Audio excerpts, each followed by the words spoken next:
Well, it's been almost exactly 2 years, and finally, the pandemic is dissipating. We made our choices, we learned our lessons, and it's a new dawn. And it's a new season for the year 2022, and a new time for all of us to embrace new life, new opportunities, new abundance. And while we balance our care and genuine prayer for peace and the awareness of a world that still includes unthinkable tragedy and sorrow and even war, we also are grateful for how blessed we are. And so let us use this spring of 2022 to take everything that we've learned, clear the past, and move forward in gratitude for the freedom that we have, for the blessings of our lives, for the opportunity to come together again in community, online, and yes, in person. We are all part of the awakening world, and we all have the roles that we're playing as individuals and collectively. We are the imaginal cells finding each other to create a beautiful, incredible butterfly out of the old paradigm. So welcome to spring of 2022. Welcome to the awakening world. We come from the same source, a powerful love force. We're coming together, stronger than ever, not divided. We come from the same source, a powerful love force. We're coming together, hear the call, you are invited. We come from the same source, a powerful love force. Welcome, everybody, to the Awakening World and to our Earth Day weekend. This is the third year now that I've been honored to be able to doing shows honoring Earth Day for the Global Peace Tribe. And I want to welcome everybody. I want to welcome all of our friends in the Zoom room. I see a lot of our regulars. And please, everybody, let us know where you're from geographically. Also want to welcome everybody watching on YouTube and Facebook. And a big hello to our friends watching on Unify. And of course, also want to thank John and Summer Raymer and the Sign Network for getting us out, sometimes as many as 100 groups and pages. I also want to acknowledge any of you that are watching the replay. Our statistics show that about 40% of the people who end up watching this show watch the recording, watch the replays. So whether you're with us live in the Zoom room or on Unify, Facebook, YouTube, or watching a recording, welcome.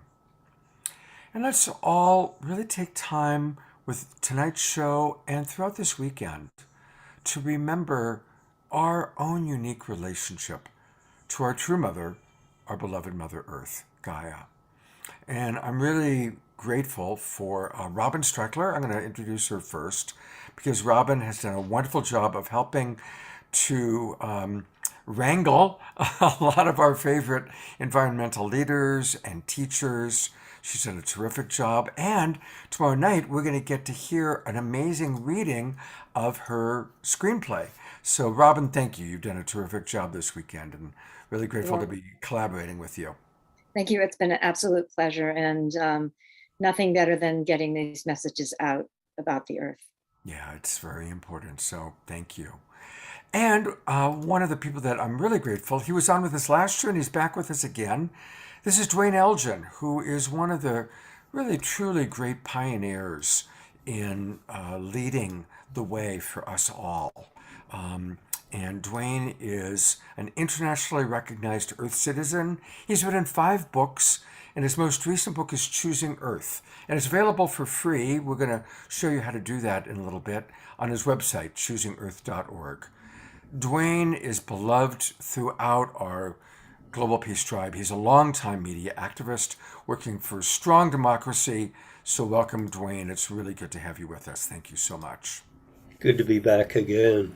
Yeah. Thank you, Scott. Keeping it up, and I appreciate, Dwayne has been going from one show to the next, to the next, to the next. So thank you, Dwayne, for being with us. Yes. I'm also really grateful to have my fellow evolutionary leader and one of the real leaders of the Evolutionary Leaders Network. This is Kurt Johnson. And Kurt's been on Saturday Night Live and Awakening World before. But any of you who don't know him, he's a prominent figure on many international committees, including the United Nations. He's also an author or co-author of several award-winning books, including Our Moment of Choice, which is such an important book. We're doing an entire weekend dedicated to that in early May. So, Kurt, thank you so much. He has a PhD, by the way, in evolution and ecology. And are you ready for this? He's authored over 200 scientific articles and books. So thank you so much for also being with us and for your dedication, Kurt. Thanks, Scott. Our final official guest tonight are two people I love and adore. In fact, I kind of get to say that I officiated their wedding. And Destiny made 9 years ago. 9 years ago, my gosh. Awesome. And they have two children since then. And also we're going to hear them play music. We're also going to hear them talk a little bit about their lifestyle, living in a very sustainable way in Hawaii. So we're looking forward to hearing about that. And I got to say, Destiny made her very first time ever playing in front of an audience right here in my home. And I can remember that night. It was our housewarming night. So you've come a long way recording albums and CDs and making music, making babies, making a beautiful life. So it's great to have you guys with us. Welcome Thank you, aboard. Scott. I'm going to go initially to kind of a round table. So I'm going to add everybody. And I think let's just kind of start with each person's opening thoughts of as you look at Earth Day. Here we are, and we've all been through many Earth Days. What does this particular Earth Day mean to each of you? And let's go ahead and start with Kurt, and then we'll hear from Dwayne. Yeah, thank you. There's absolutely no doubt that we're at a historic crossroads in our history on this planet. And in that sense, there's always challenges, which can be the potential bad news. But we also know there's so much good news. And the real good news is the message from the heart and the millennial message of the wisdom traditions. And the fact that now that modern evolutionary biology understands that the course of evolution itself always chooses for the good of the whole. It's we human beings that get in the way, but we know now from what's called group and multi-level natural selection that nature always works toward the good. So we're actually destined, to use Destiny's name, to be altruistic beings. So let's not stand in the way, and let's, as Scott and everyone else is doing, let's get the show on the road. Beautiful, thank you. Something interesting, I asked where people are from. We've got people from Unify on our Unified channel from Tasmania, Cancun, Albania, Las Vegas. And then in our Zoom room, we've got everybody from Topanga and Chatsworth, Spain, San Diego, Ecuador, Vancouver, British Columbia, Ashland, Oregon, all over California, Seattle, the Oregon coast, Colorado. So I just really appreciate that we have people listening to us from all over the world and all over the United States. Truly, we are the Global Peace Tribe. Dwayne, I'm going to pop the spotlight on you, and I'd love to hear kind of what this particular Earth Day is meaning to you. Well, thank you, Scott. This Earth Day has significance for me, certainly. We're in big trouble as a species, much more than we know. And I've been looking at the research now for just 50 years, watching this slow-moving catastrophe take hold. And it's starting now, the turbulence in the atmosphere and other extremes, it's starting to take hold. So this Earth Day is one more wake-up call, but boy, I tell you, the Mother Nature is helping ring the bell of wake-up time for us. And so I look forward to speaking now with my brother Kurt about what we might begin. We will bring Kurt back on and sort of talk about some of the solutions, but let's go ahead and talk for a minute about some of the scary stuff. I was trained as a climate project presenter by Al Gore 12 years ago. And one of the things that's startling is even the worst predictions about the melting of of Antarctica and the polar ice caps, it's even faster than the worst predictions 10 years Right. ago. Right. I just heard yesterday that the projection is that within 20 years there'll be almost no fish left in the ocean. Yeah. Claire Dubois talks a lot about the changing of the Gulf Stream and what that means. Extraordinary. Are there some things that you want to share? I mean, we're Sure. not going to spend the whole time scaring people, but Yeah. Hey, well, we need to embrace what's really let's happening here. well, really, it's not just to add scary things to the conversation. It's to bring awareness to what's actually going on. And in typical conversation, we bring up one, maybe climate change, and maybe some aspect of climate change and such. And that's about enough for people to hear. But the reality is, the world is moving into this most unique configuration ecologically and geologically as it has been in the last 10,000 years. And so this is an entirely unique situation for the Earth. And so once again, that pushes back and it says, okay, now what are you going to do? And time is running out. And scientist after scientist has given us to the end of this decade, and we knew this long ago. But again and again, we are being told roughly in the time frame of this decade, if we don't begin making drastic reductions, we are going to head into irreversible change, and that we will not be able to go back in any significant way. So the challenge in my mind is how to awaken enough of us fast enough to turn the corner towards another configuration of living on this earth. And we can come back after a bit if you'd like, but the answer in my mind is singular. It's media. And the mass media is the mass mind of our mass society. And unless we begin changing the mass media significantly, and I'm happy to speak about that, we will not change the mass mind, and we will not change the mass future that we're on right now. And so if there is a pivot in this, and I'd love to speak more about this, but it is media. And it's both television media as well as internet-based media, and the potential of actually bringing those two together, not only nationally, but now globally. So let me pause there and give my brother Kurt a chance, because media is so critical to civic society and our ability to understand what's going on as a civic society.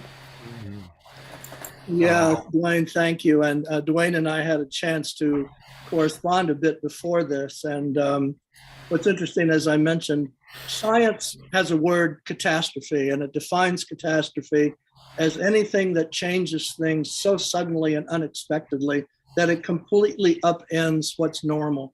Best example that we know of is when the meteor hit near the Yucatan, wiped out the dinosaurs, and it took millions of years in that case for the Earth to actually come back to a new normal. So catastrophe is like that. It's like when you break the cue ball, you break the billiard balls on the table, and it's a new game. Now, right now, we actually have 4 potential catastrophes that we're facing, of which the climate one, which is so obvious, is just one. One would be enough. We actually have 4. And the other one, of course, we just lived through it for 3 years, is the danger of pandemic disease, and it completely upending how we live our daily lives and how we run our economies and cultures. But there are two others, and they're absolutely germane to what we just talked about, and they're very often not talked about. And one is called the information catastrophe.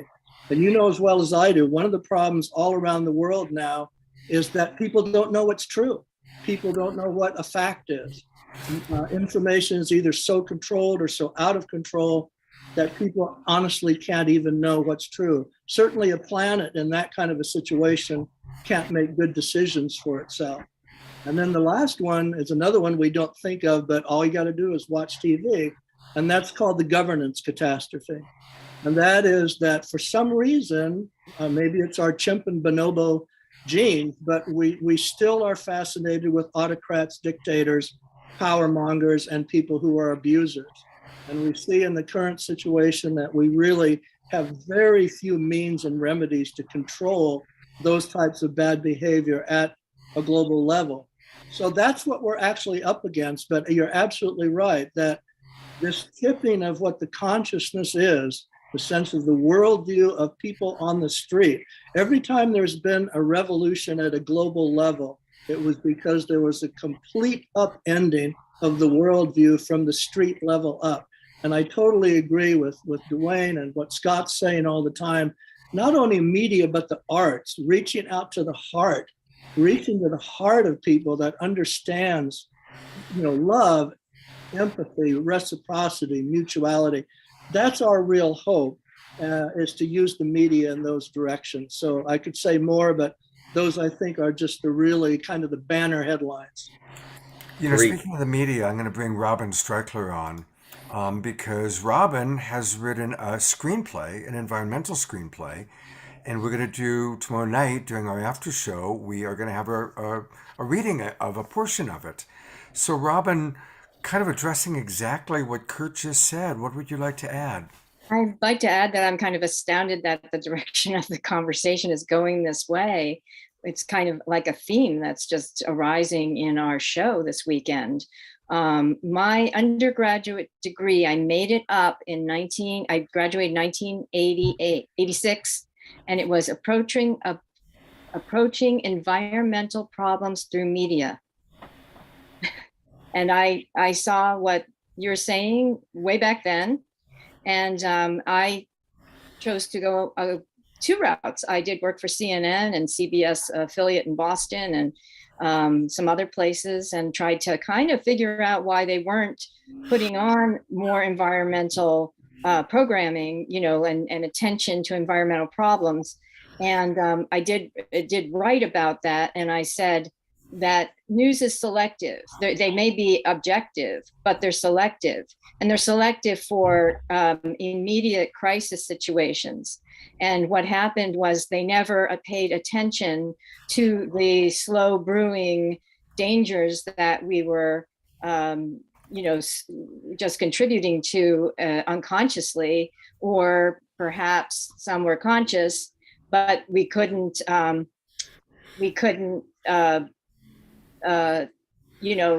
of change the wheels of powers that wanted to, the things we all know, the poisons that are put into our waters and air. There was sort of, the people with the money who didn't want to, who wanted to cut corners, had the money and the power to influence our government to be able to do that. So these were kind of insidious things that were happening. So anyway, just want to wrap up this part by saying, yes, I went into the news arena in terms of looking at all that and how can we get more environmental reporting. It's a different mindset. You can't do a crisis mindset. You have to do a long-term mindset and look in places where we're just not looking. And secondly, yes, I went the creative route, and I am determined to bring transformational and a positive vision for the future to mainstream entertainment. And that's exactly why I studied to be a screenwriter that could write a mainstream script that would be appealing to a broad audience that has a positive vision for the future, especially environmentally, and that's what we're not seeing. So thank you. Oh, well, beautiful. And thank you. And we're going to hear from Robin throughout the weekend. She's going to be with us all weekend long. And again, tomorrow night, since we just talked about it, I'm going to go ahead and show it now. Tomorrow night is this special reading during the after show of her screenplay, Getting Back to Jane, which is an environmental theme. And it's going to be a really fun reading. So definitely, everybody, make sure you join us tomorrow night and kick back and be with us for a while, because the after show is going to be really powerful. So thank you. I want to go to my friends in Hawaii. This is Destiny and Andrew. And they're going to play music a little bit later, but I'd love to start just by asking you to share a little bit about, you've made a really powerful choice. You picked up your family, you moved from the mainland to Hawaii into an environmentally sustainable world. So tell us about that. Oh, yeah, we were in Ashland, Oregon for 9 years. And there came a certain point where in my system, I started feeling like I actually wasn't functional anymore. I felt the buzz of the city and I felt my soul crying out to reconnect back into nature. And I prayed very hard for an invitation. And lo and behold, an invitation arose. And a friend was moving to Oahu from Big Island, and she invited us to come take over her place. It's raining right now. It's raining a lot. And we're off grid. We're on solar and hydroelectric, just living very, in a very pure, pristine, etheric environment, which has provided an opportunity to reconnect in with what's really important, which are the elementals and our innate connection to nature. So I feel really grateful to have taken this step and have been supported along the way by our ancestors and our spirit guides, and to help us move even more towards what our lives are, what our legacy is on this earth, in this earth. You know, I so appreciate having you both with us. And I actually invited you onto this particular show because you do represent the future. I mean, you're of course younger than Dwayne, Kurt, or myself. But you also you've chosen the direction that I believe humanity will ultimately need to go to, how to live in nature. And yet you still have your music, you still have your internet, you're still connected, but you're living simply. And I think that the balance you are creating, that you're demonstrating, is where humanity is going. I'm going to bring Dwayne and Kurt back on. And how does that land for you guys? Does this look like the future of a healthy human existence to you guys? Yes, indeed. Indeed it does. And the counterpoint to that is the future we're actually creating for the world right now. And I want to emphasize that in a little bit of time here, and go back to media in the following sense, that power in a democracy is the power to communicate. And it is not only who controls, let's say, the profits of communication, but who is in front of that camera and deciding what the camera looks at. Because that is the eye of consciousness of an entire civilization. And so who controls that controls how we look and see the world, and that in turn impacts our choices for the future, profoundly so. So I just want to say power in the media is the power to see, and it's the power to communicate, and that's what the mass media offers, and we're not using it. That's my key point.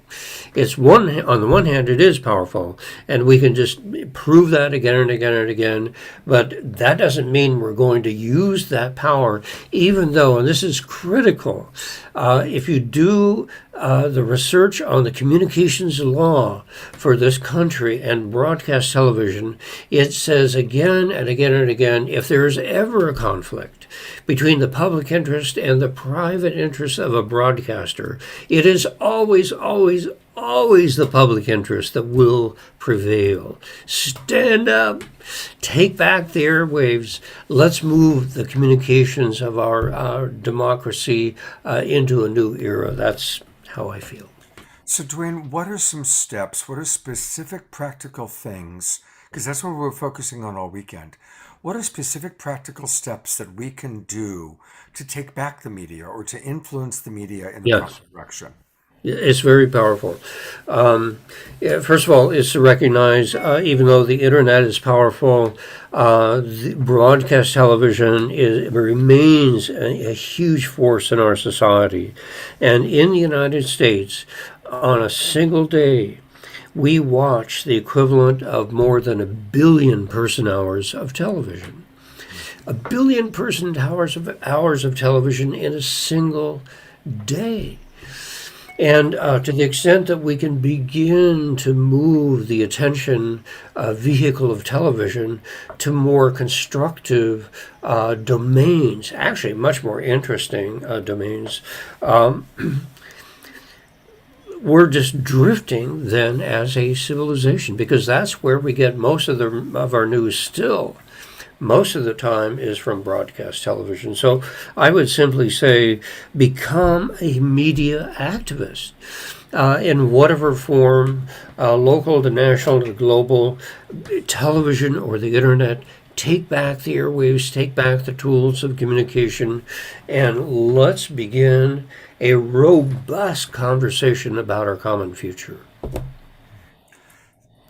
Thank you so much. And we'll hear much more from Dwayne before he has to leave. I do want to start reading comments from our Zoom room people and also people watching on Facebook Unify. When I'm putting down here, that's why I kind of check what's happening on Facebook.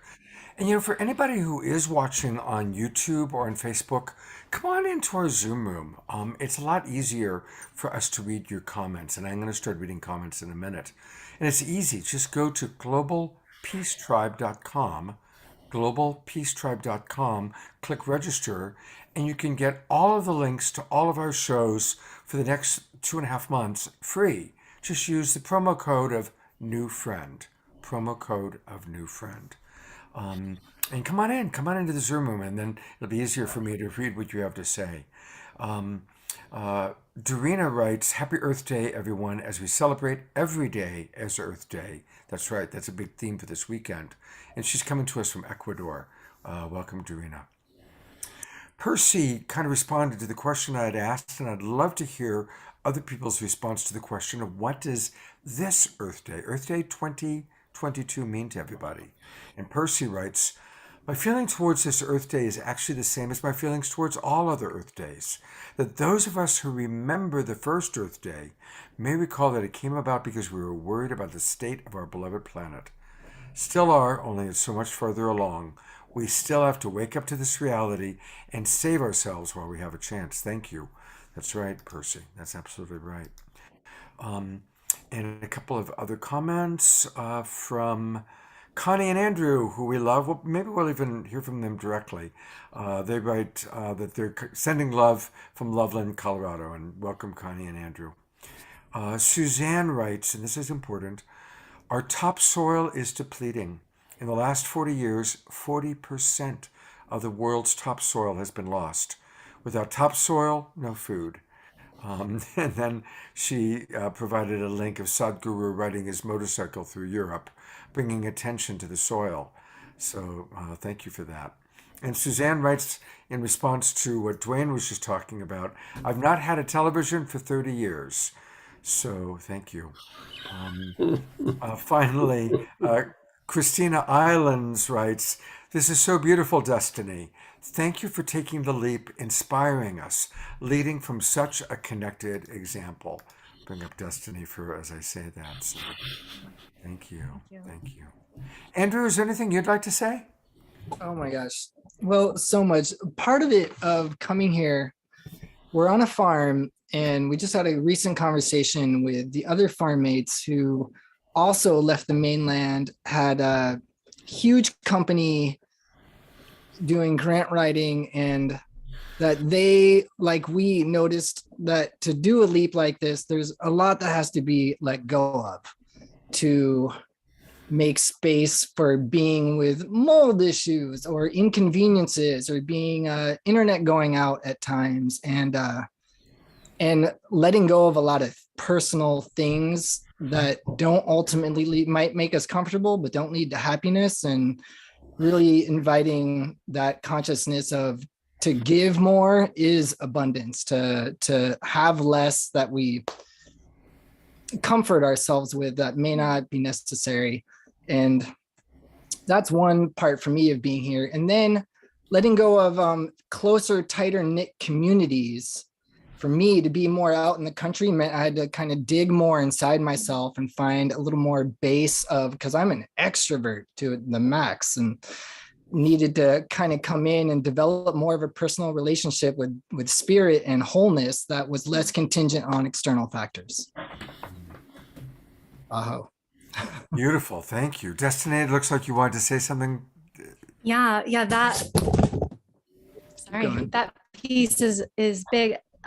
Stripping away so much so then we can find what's real. And that was the intention of, like, we are congested with false programming, with this false belief that we have to have all of this stuff to be comfortable or successful, or this image. What happens if we strip it away now while we're young and start taking the steps towards the vision that Spirit has given us for our lives, which is to be holding large ritual communal space to bring people back into what's really valuable, which is our connection to our essence, which ultimately is our connection to our earth and to our inner nature.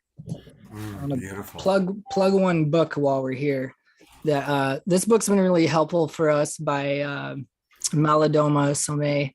That a lot of this, I think you mentioned ancestors right when we began, and realizing the huge cutoff, even as we progress as a culture, that we were raised in a culture cut off from ritual, nature, and community, that those three, especially if we were in cities, were not woven together.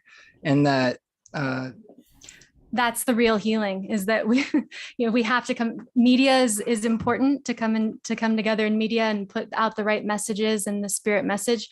But the most important thing to me is to bring people together. So to get clear and refined and clear away all that isn't real, and then come back together in that essence. And we are super powerful. We have such an ancient technology inside of us of being able to connect on the etheric realm, on the spirit realm, when we're together in shared space. So this is one super cool way we can do that through the computer, that we're connecting our world, and here we are somehow together yet apart. But also that power, and I think COVID really sparked that for us, of like, oh, we've been stripped away from gathering. That is our superpower. We have to gather to be able to remember. Yeah, and now we gather. Of course, it's wonderful when we can gather in person, but now we gather internationally. We've got people from the Philippines and all over Canada and North America and Ecuador. I think we've got 5 continents represented here. And so it's pretty incredible. I've gone to all of us on screen, all of our panelists. Kurt, Dwayne, how does what Destiny and Andrew have to say, how's that impact you? What do you guys have to say about that? Well, I was going to hearken back to both what Dwayne and Destiny and Andrew said, because if we look at cosmology, you look at the great cosmologist Teilhard de Chardin, the Jesuit, and he said we really live in 3 simultaneous realms: geosphere, biosphere, and noosphere. And we used to think that the geosphere, the physical world, and the biosphere, the world of living things, were separate. Now we know, of course, from plate tectonics, that it's really the plate tectonics that creates the liquids and the gases that then afford the emergence of life. But the noosphere is the idea in the human mind, the stories that we're telling ourselves. And as all of you have pointed out, the real bad apple in the apple cart is the stories that we've been telling ourselves that allow us to abuse Mother Earth and abuse Mother Gaia. So that is why this message about media is so important, because understanding that the bad apple is really the way we are operating in our behavior and consciousness, we can work from the top down to change that story and change that direction. And that will then pull everything back into alignment. Because like I said at the beginning, evolution, when it's left unimpeded by our crazy ideas, will always move in an altruistic direction. So that's the mandate for this message. That's what you're doing every week. And certainly everybody in their art and music, wonderful stuff. Thank you. I'm going to read a few more comments and then go back to Dwayne. By the way, Dwayne, you have a fan who's watching, Jan Kaplan, who's actually one of our senior producers. She's watching on Facebook, but she was very excited that you're going to be on the show. And she's been a fan of your books going way, way back. And Jan actually writes, teaching children about the sacred relationship with the earth is primary and can be done at home and in school through books and media. How can we disrespect the earth who gives us so much, is the question Jan asks. And a couple more comments, and then I'm going to go to you, Dwayne. Connie and Andrew write, yes, Destiny and Andrew, shifting our vibratory level into abundance thinking, where we give what we have and receive more than we can fathom. It's another frequency where the laws are expanded, truly a new reality. You are embodying unity in diversity. And then Eva writes, for me, this Earth Day is a reminder that we must continue to advocate for change and that I must personally do what I can to care for the planet and for all. Thank you, Eva. That's what it's all about, for sure. Dwayne, I'm going to put the spotlight on you and ask you to tell us a little bit. You've got some really beautiful offerings that you're providing. And thank you for the generosity. You're offering the book that you wrote free of charge. Tell us about the book. I'm going to go to the website and show people how they can order it.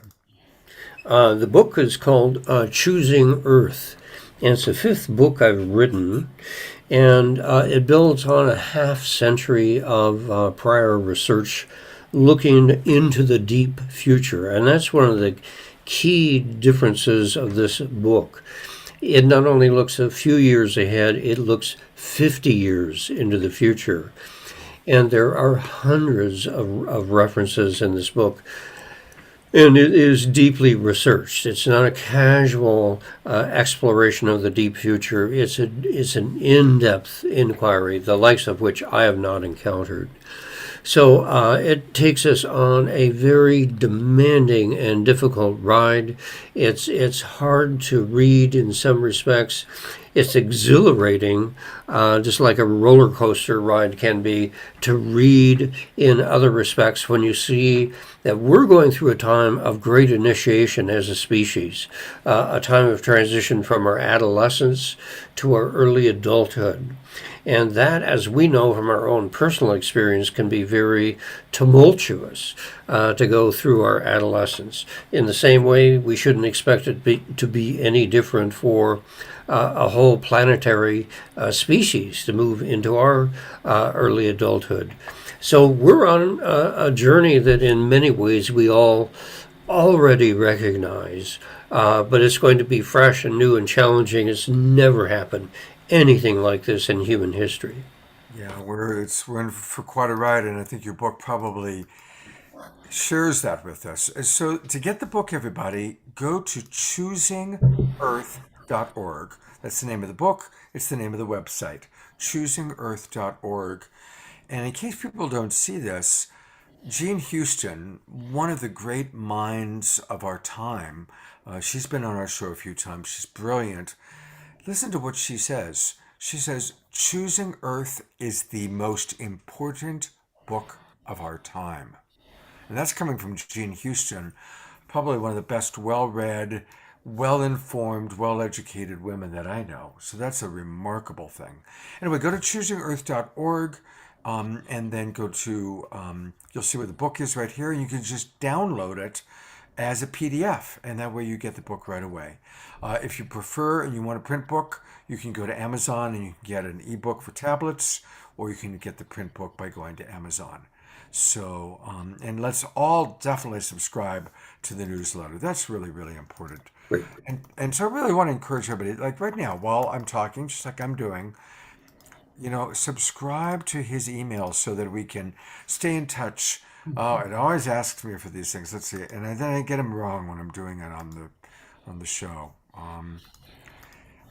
Someday somebody's gonna have to explain to me, like when it says choose all traffic lights, there's actually only lights here, but there's a traffic light machine. And then it makes me do the stairs. Oh my gosh, it's always so embarrassing. Okay, hopefully I got it right. There we go. We appreciate CAPTCHA. Hey, not only does he have a book, but he also has a video. And so we're going to go to that in a moment. And tell us a little bit about the video. And I'm going to go to that right now. Well, this is a film or documentary, I'm not sure what to call it, an hour and 10 minutes or so, that my wife created at the same time I was writing the book Choosing Earth.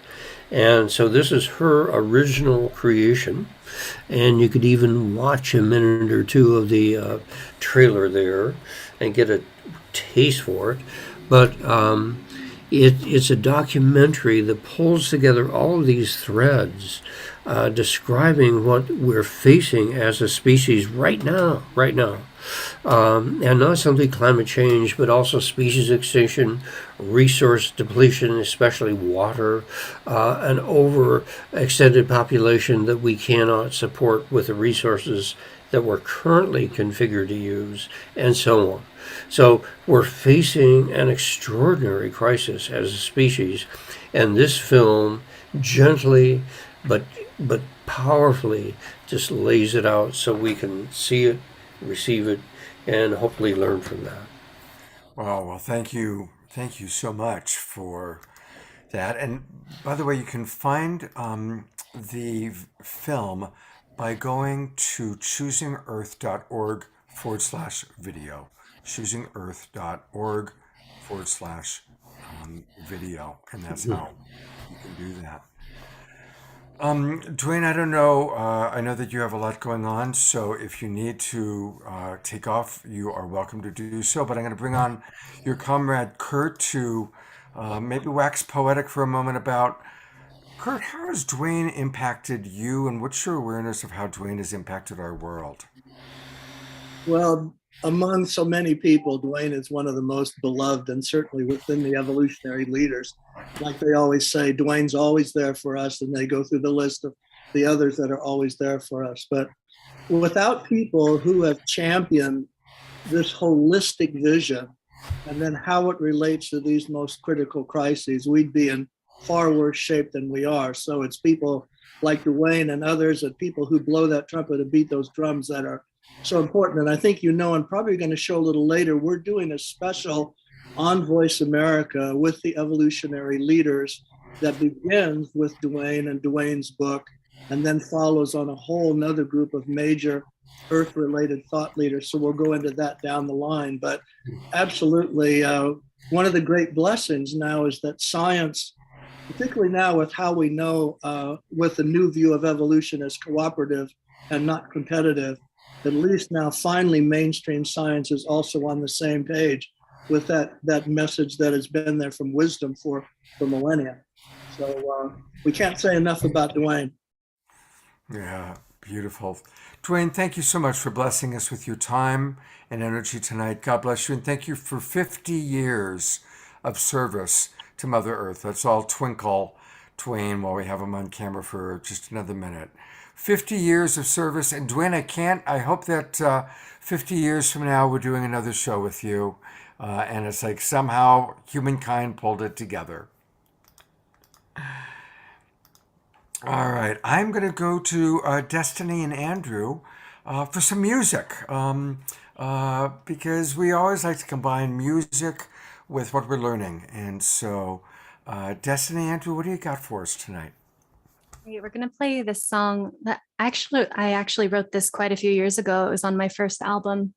And this song is about removing all of the obstacles in our way as we are on the journey towards our life path. And I feel like for all of us as humanity, that journey, our life purpose as human species is to remember our oneness, to remember that Earth is not only our mother, but our greater body.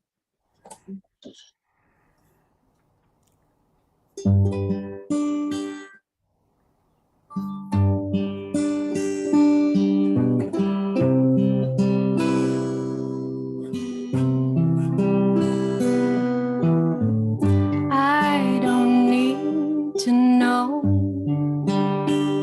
that defense is grown so old, so I put it in the soil and grow a river for tomorrow. Tomorrow's never been so I vow to begin again and again and again, like a baby full of wonder, under layers, becoming younger and wiser. Ba, ba, ba, ba, ba. Ba, ba, ba, ba, ba, ba, ba, ba, da. Ba, ba, ba, ba, ba, ba, ba, ba, ba, ba, ba, ba, ba. And when I need to know,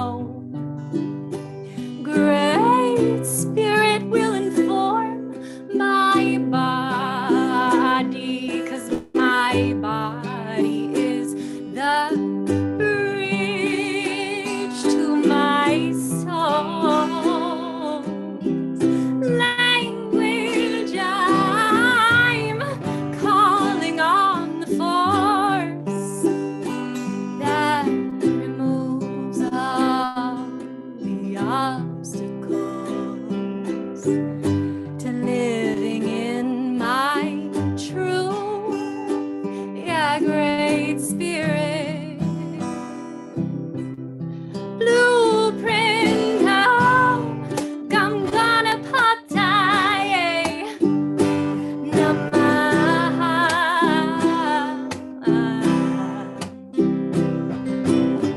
Oh, I'm gonna party.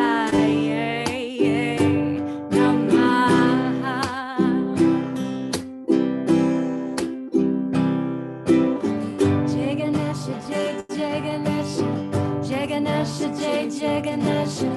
Jaganesha, Jaganesha, Jaganesha, Jaganesha, Jaganesha, Jaganesha, Jaganesha, Jaganesha, Jaganesha, Jaganesha, Jaganesha, Jaganesha,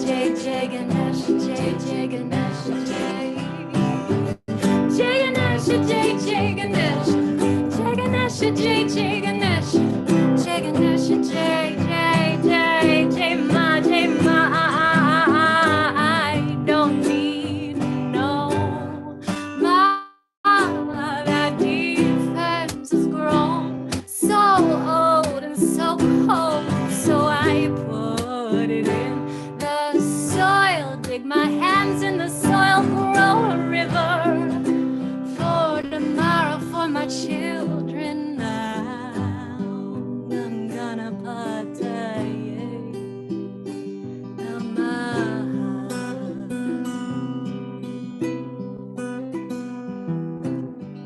Oh, I'm gonna party.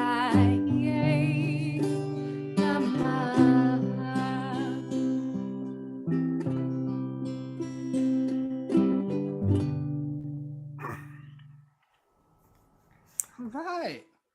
Oh, that was just awesome.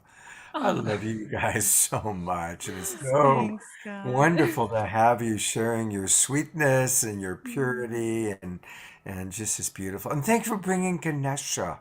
You know, boy, if the world ever needed Ganesha, the remover of obstacles, now is the time, yeah? Mm-hmm. Mm-hmm. I love Ganesha. I love him. Jaganesha. Destin and Andrew are going to play another song a little bit later on tonight, and they're going to be with us again tomorrow night. But for any of you who want to get more of them, I'm going to take you to two places. Destiny has a link tree. And for those of you who watch our show, you see a lot of our artists use Linktree. It's a great way to connect. So the most important thing is to follow Destiny. Go to any of these, however you get your music, Bandcamp, Spotify, iTunes, Facebook. Go to all these places and click, click, click, and follow Destiny so that we can raise, so the gods of the algorithms will shine upon Destiny. Yes, thank you. Thank you. Indeed. Absolutely.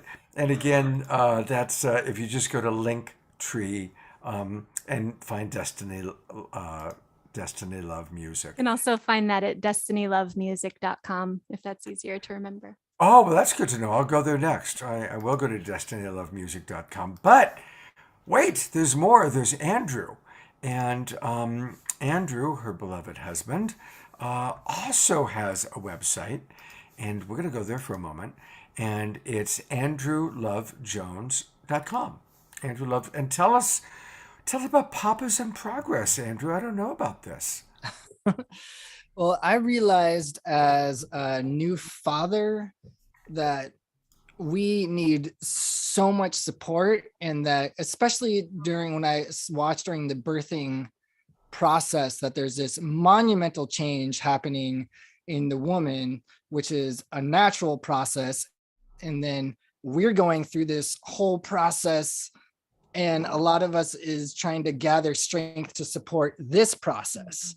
And so if one doesn't have a counselor, or one doesn't have a men's group, which is really helpful, that I like to step in and help papas realize what is the art of surrender while increasing leadership. And a lot of that is emotional work and ancestral clearing, because there is so much baggage that's going to get reawakened for, a great majority in every new step of the birth and the young child and the child getting older, and that we need all the support we can get. And the clearing of lineage and being able to emote and feel where we were when we were tiny, or what was dysfunctional in our family line, so that the new family has more of a chance for wholeness, communication, integration. I'm noticing that Eleanor Joy, one of our regulars, is writing, how about a birth doula for men? And Wanda writes, Andrew, what an awesome concept for papas. Thank you. Oh, you're welcome. She also writes, Destiny, you bring another dimension to Destiny. Thank you so very much. And we were quite lucky because our midwife was incredibly skilled. She was a shaman. She would just bring us into these deep, tearful, emotional, ancestral clearings. And it really saved us and put us in the right possibility to succeed as a family. Beautiful. Well, thank you for being with us, and very inspiring having you with us. And we'll have you do one more song in a little bit. Is that okay? It's great. Fantastic. Well, I'm going to go back to Kurt, and I'm going to add Kurt, and I'm going to add Robin, and love to hear what some of the thoughts are that come up for you at this point in our program tonight.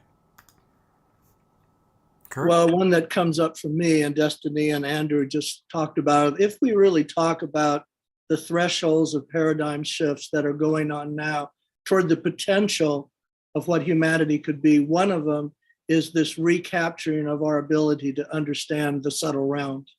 And we see all over the world now, from what we're learning from indigenous peoples and also from the great traditions, when we go into them deeply mystically, that every possible experience of the highest levels is available to every person because of our true nature. And if we're just able to actually be in that resonant relationship with nature, with each other, then we're advancing just the whole destiny, pardon the pun again, of the type of human being that we could be. So I'm just so glad that came up. Yeah. Beautiful. Yeah, Go ahead, Robin. Yeah, I mean, I just have a question, to put out there to everyone here. How are we going to turn this ship around? So, we in the transformational arena think of miracles sometimes. We also think of consciousness tipping points. But as we see it now, and I'm sure Kurt has some comments on this, the ship's headed in a certain direction, which seems to be towards uh, fascists and people like the Brazilian leader just going like, let's just destroy the whole Amazon. We have a tremendous momentum in that direction. So I'm just putting it out to everyone because it's a very serious consideration. What are we looking toward to turn this ship around? Well, one thing that's always happening is that when things happen that are bad, it actually so often is putting the spotlight on where the attention needs to be. And I think one of the silver linings on the cloud may be now that if we, as a world people, see behaviors that are just so abhorrent that they're just at the deepest level of our being, we just reject those forms of behavior. But there's all of these revolutions going on. And the other one that we haven't mentioned, but it's lingering everywhere here, is the understanding of the divine feminine and the divine feminine across the masculine and the feminine, and what it means to take care, to love, to be concerned about detail and nurturing and beauty. And as that arises in the human species, it not only brings that creativity to build new orders and new social structures, but to actually say no to atrocities and to bad behaviors that just at the absolute gut. I remember when Zelensky said the other night, I just honestly don't understand this behavior, even as a human being. So we have to hope we're maybe at one of the last gasps of that kind of bad behavior, but there's just so many factors going on. And the transformative community, which of course is the name for all of us, every one of you on this program and listening, you're all doing something really important to trim tab that ship, to turn it in that other direction. And that's just what we have to keep on doing 24/7. There's no doubt about it. Yeah, thank you for saying that. And very similar to what Wanda writes. Wanda writes, Robin, the winds can change the direction of the ship, and we are the winds. Eleanor Joy writes, in Canada recently, there's a couple of baby steps being taken to collaborate more with the Indigenous people. God knows we need that. They have ancient wisdom with Mother Nature, etc., to guide us. And Connie and Andrew write, we are cleansing out old behaviors that were a response to a lower frequency of fear, separation, and scarcity. We are transmuting these energies for all of creation. And we're doing a great job. The earth is a higher frequency now, calling us forth into new behaviors and systems. So thank you for that. And Omar Shah, one of our beloveds, who we love Omar Shah and all the music he provides and his wisdom, writes, the return of the divine feminine is the number one prerequisite to turn this ship around. And yeah, I think that's, and it's all part of it. The return of the divine feminine, all of us raising our vibration. And we see that in so many different ways on this show, on The Awakening World. Whether it's our spiritual teachers like the Twin Ray, or the other spiritual teachers, Marianne Williamson, who we had last week, who's going to be on again next week. And in a moment, I'm going to turn it over, by the way, to Lori Grace. Lori is actually sponsoring this weekend of The Awakening World, and we're really grateful for that. And I'm going to put the spotlight on you, Lori. Whoop, there you are. Welcome. Thank you. I'm really happy to have you with us. I'm noticing the internet connection seems to be a tad slow on your end. So hopefully we'll be able to hear you and see you. Lori's coming to us from the Bay Area, as you can tell. She's got the Golden Gate Bridge behind her. But Lori, I've known you for 35 years, and you've always been an environmental activist. You've done so many things to help our world. You fought the fight, you won against PG&E. many years ago in a political fight. You've done a lot. And what would you like to share tonight about your concerns and some of the solutions that you're working to bring to our world? Well, one of the concerns that I have is that we won't really be having fish in the ocean by 2040, except for some small fish here and there. And that'll be another contribution to mass hunger. So I always like to make sure I think of possible solutions or directions to move in that are really concrete in order to address this. And I will be showing a movie which you can all watch on Netflix, but you might find it pretty depressing, called Seaspiracy. And that is why our oceans are getting rapidly depleted and how that can affect our oxygen supply in the planet, and also the terrible loss of fish that is going to happen because of the voracious desire for eating tuna. Tuna is the worst. So the movie describes it. You can go watch it on Netflix. But what I'm doing in the presentation that I'll be giving at Sunrise Center is showing concrete ways with this organization, that organization, what you can do with your diet, where you can, what you can promote that will enhance the chances that we will have a moderately, an ocean that's got some fish, and at Haleakua, at my place in Maui, what I learned a long time ago when I saw the first movie, The End of the Line, about the depletion of the ocean by fishing and fishermen, was that there's a terrible kind of distress that happens when a fishery collapses and people lose enormous numbers of jobs. And then that happened in the cod fishery in Maine and Massachusetts. And what happened that helped some is they started moving some of the fishermen who loved fish to fish farming, where now they are raising barramundi. And then in Hawaii, where there's also depletion and where there are endangered species and species like certain kinds of whales, monk seals, dolphins that are starting to go very, very hungry for lack of food. We're going to, in my small farm, be raising tilapia organically, which is very different from the tilapia you buy even at Whole Foods, which is fed the feces of chickens.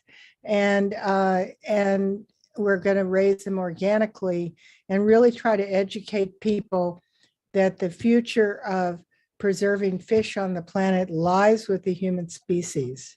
And it has to do with quality fish farming, and also that we want to create fish that is healthy to eat, that is not loaded with toxins.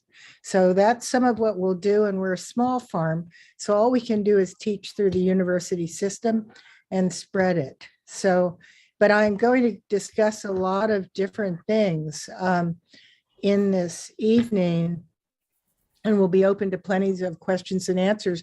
So when you see a movie that is totally depressing, you won't just compartmentalize it, take a drink of wine and move on your life, but you'll say, wow, there's certain things I can really do. And I probably do it in the late afternoon, because doing it in the evening, people would be too depressed to probably see the rest of it. So it's a longish movie, but it is the start of a disaster. And one of the things that I learned was that the phytoplankton that create 3/4 of the oxygen that we breathe on this planet are nourished by fish feces and the movement of fins in water. So if we decimate the population of fish on the planet, we will be decimating the amount of oxygen we can breathe. So if you just say, oh, I don't eat fish, I'm a vegetarian or I'm a vegan, you're not looking at the full picture because you do need oxygen. So anyway, Yeah, thank you, Lori. And these are hard things for us to have to deal with, but I really appreciate you've always been someone who points in the direction of things that we need to be aware of that may not be comfortable.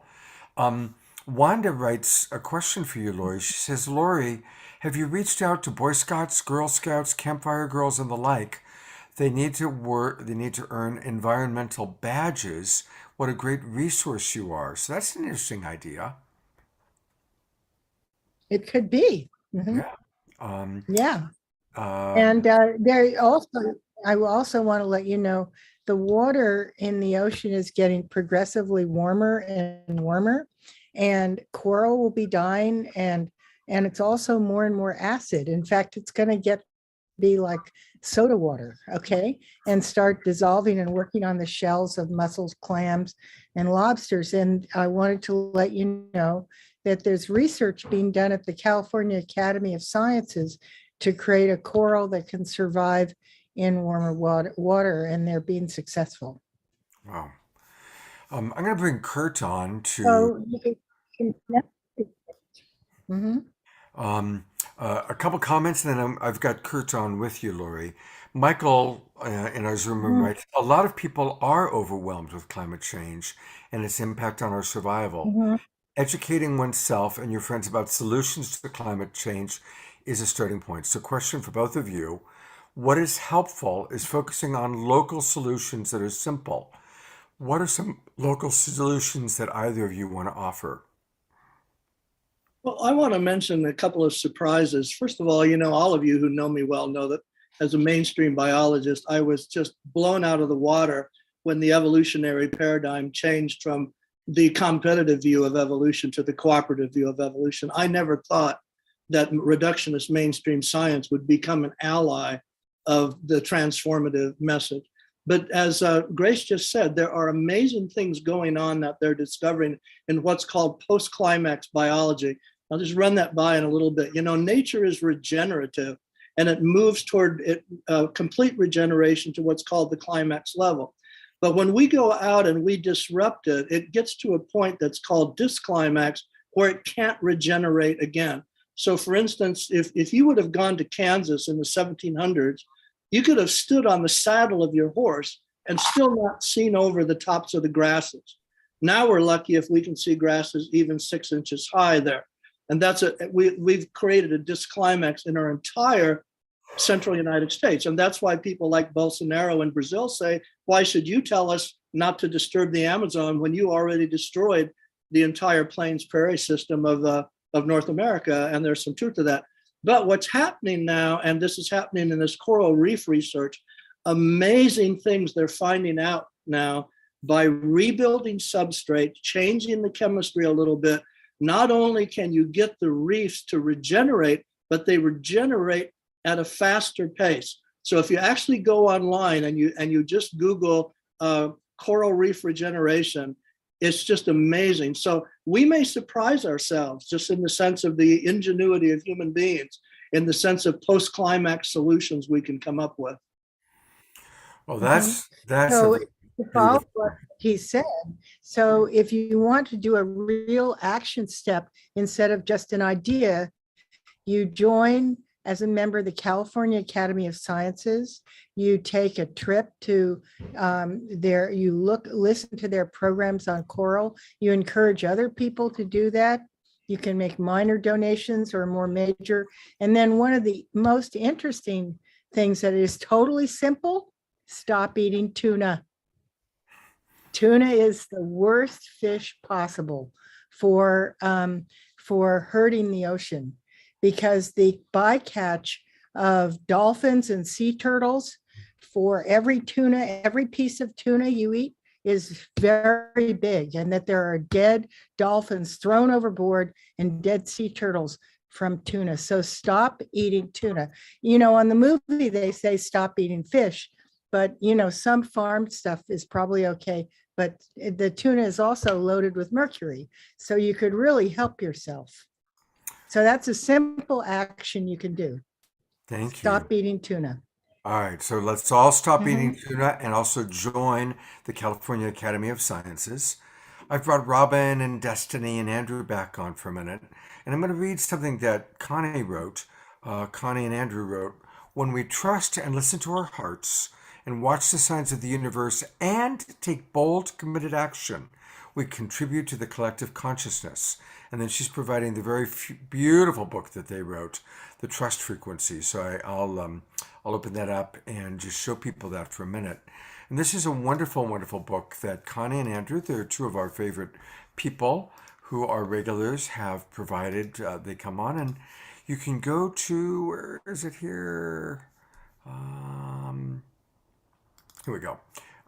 Welcome to the Trust Frequency. And you can just go there by going to thetrustfrequency.net. Thetrustfrequency.net. Register, and good things will come your way from Connie and Andrew. Thank you so much, Connie and Andrew. Robin, anything you'd like to add to the conversation before we conclude with some music? Yes, thank you very much. First of all, thank you all for being here. It's been amazing and so important. I just wanted to say that I have been, for the last 3 years, working on an advocacy project of something that's very simple for the world to do. And we would save hundreds of millions of tons of CO2 annually if we just did this thing. And you want to know what this thing is? What is This it? thing is turning off your vehicle when you're parked. If you keep your eyes open, you're going to notice a lot of people are running their gas vehicles when they're parked. Now, we don't want gas vehicles, but it's also a great issue to get people aware of emissions dangers, because if you were aware of that, you wouldn't be running your gas vehicle when you're parked with your dog and your kids, because it actually, a University of Surrey research shows that the emissions get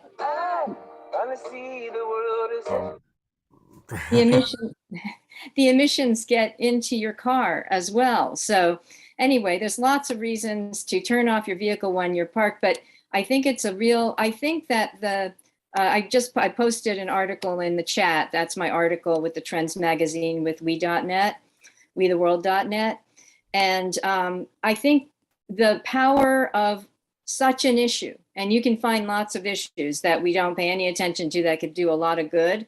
The power of such an issue is that it creates awareness. And from my view, that's going to help turn the ship around, is being mindful of what we're doing and how it impacts us, even the things we don't notice that seem every day and just not on our minds. If we all kind of pick something that is our thing. I picked it because I noticed it and it was like, oh my God, I can't believe people don't know to turn their cars off.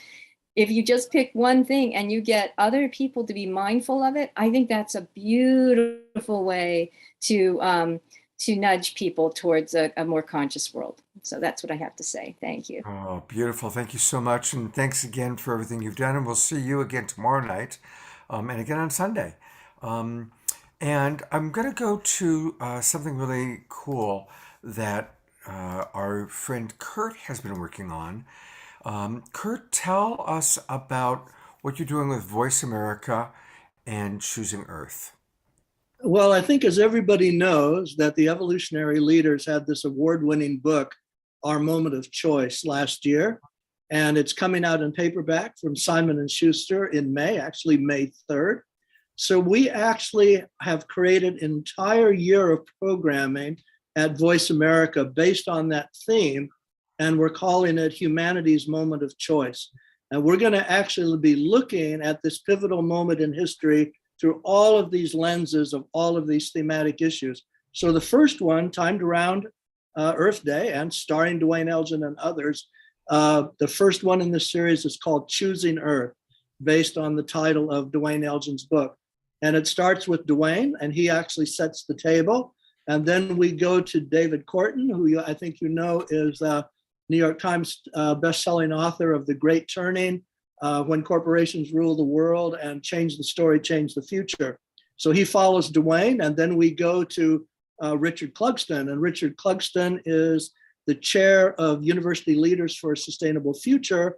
and also a member of the original Earth Charter Commission. So he really fills us in on the Earth Charter. And I think some of you may know that one of the sad things in our history was the inability of the United Nations to embrace the Earth Charter, because the Earth Charter is really so comprehensive, it really threatens the current dominance hierarchies worldwide. But it's really the most powerful document around. And then we go from that to Jude Currivan talking about the cosmology of our moment of choice. Laura George talking about her new book, The New Human, that follows on Barbara Marx Hubbard's work. And then Scott and Mitchell J. Rabin join us to talk about these programs. So I'm laughing a bit because I've already recorded in past tense what I'm watching happen now. And I had to tell Scott, when you appear on the show, talk in past tense. So as of April 28th, 24/7, Choosing Earth from this new series, Humanity's Moment of Choice, will be up at Voice America. You can find it easily by Googling the Convergence at Voice America, or just going to the Convergence Voice America Facebook page, and the scheduling will be there. And I just also wanted to mention that joining us also on that program to sign off with a blessing were two really wonderful yoginis, Beth Shaw and Karuna. So it's a great program, and it's really inspiring, challenging, and informative. And it's great that Scott gives a good summary of this entire program as part of the Voice America broadcast. Oh, thank you. It was an honor to do that with you. A reminder to everybody, please keep yourselves muted. We appreciate that we've got 60 people with us, but you got to keep yourselves muted, everybody. And Kurt's going to be back with us in 2 or 3 weeks, May 6th through 8th, or May 6th through 8th. Our shows are all about our moment of choice with Kurt, Deborah Moldow, Jude Currivan. A lot of the people that have contributed to that book are going to be joining us. So, Kurt, God bless you. Thank you so much for all that you do. You're amazing. 200 articles. How do you do that? It's incredible. All right. Well, I want to read a few more final comments, and then we're going to close out with some music from Destiny and Andrew. Dorina writes, beside the trend toward regenerative and biodynamic farming, which fortunately is becoming more mainstream, Dwayne Elgin's call for voluntary simplicity, that was a book that he wrote, and Janine Benaiz's invitation to apply more biomimicry instead of our mechanistic solutions to the climate crisis will be key solutions for a better sustainable and thriving future on our precious Earth, Gaia, Pachamama. Thank you very much, Dorina, for being with us. Lynn, in response to what you wrote or said, Robin, Lynn writes, yes, many people also sleep in their cars with their air conditioning on while waiting for the children at school, sports practices, etc. So there are these little things. Stop eating tuna. Turn your car off.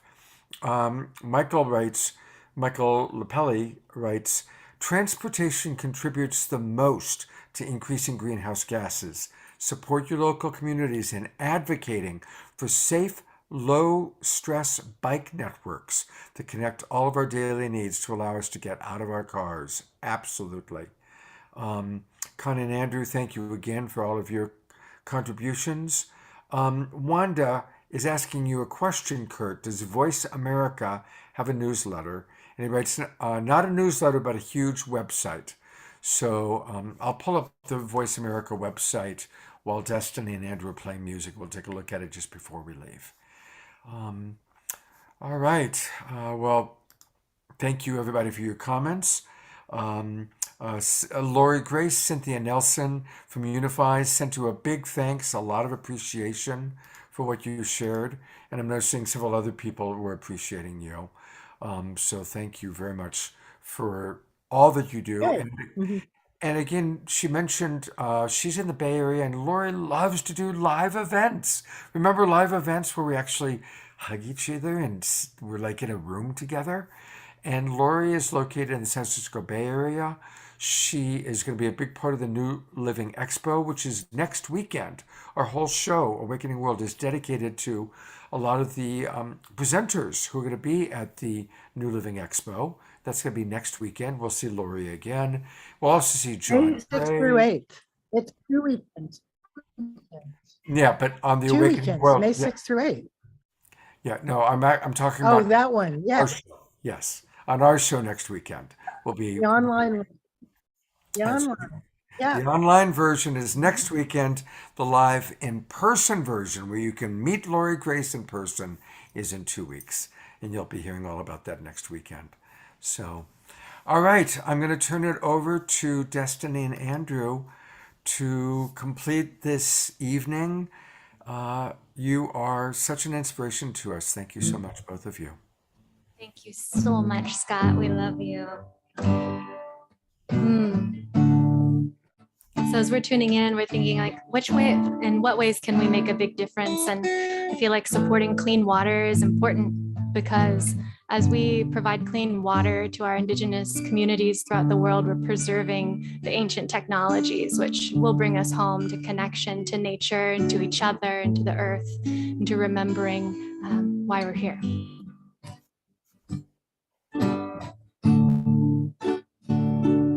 Hallelujah, sacred water. Hallelujah, sacred water. Hallelujah, sacred waters. Hallelujah, sacred waters. I am honored to care for you. Raise my vibration as I do. Yeah, you do. I am honored to care for you, Mother. Raise my vibration as I do. Hallelujah, hallelujah, hallelujah, hallelujah, hallelujah, hallelujah, hallelujah, moving through ya. Hallelujah, hallelujah, hallelujah, hallelujah, hallelujah, hallelujah, hallelujah, moving through ya. Hallelujah, hallelujah, hallelujah, hallelujah, hallelujah, hallelujah, hallelujah, moving through ya. I am humble and care for you. Raise my vibration as I do, and I am humble by your majesty, your beauty and grace envelop me. Yeah, yeah. Hallelujah, hallelujah, hallelujah, hallelujah, hallelujah, hallelujah, hallelujah, moving through you. Hallelujah, hallelujah, hallelujah, hallelujah, hallelujah, hallelujah, hallelujah, moving through you. Hallelujah, hallelujah, sacred water. Hallelujah, sacred water. Hallelujah, sacred water. Hallelujah, sacred water. Hallelujah, sacred mother. Hallelujah, sacred mother. I am humbled by your majesty, your beauty and grace envelop me. Hallelujah, hallelujah, hallelujah, hallelujah, hallelujah, hallelujah, hallelujah, moving through you.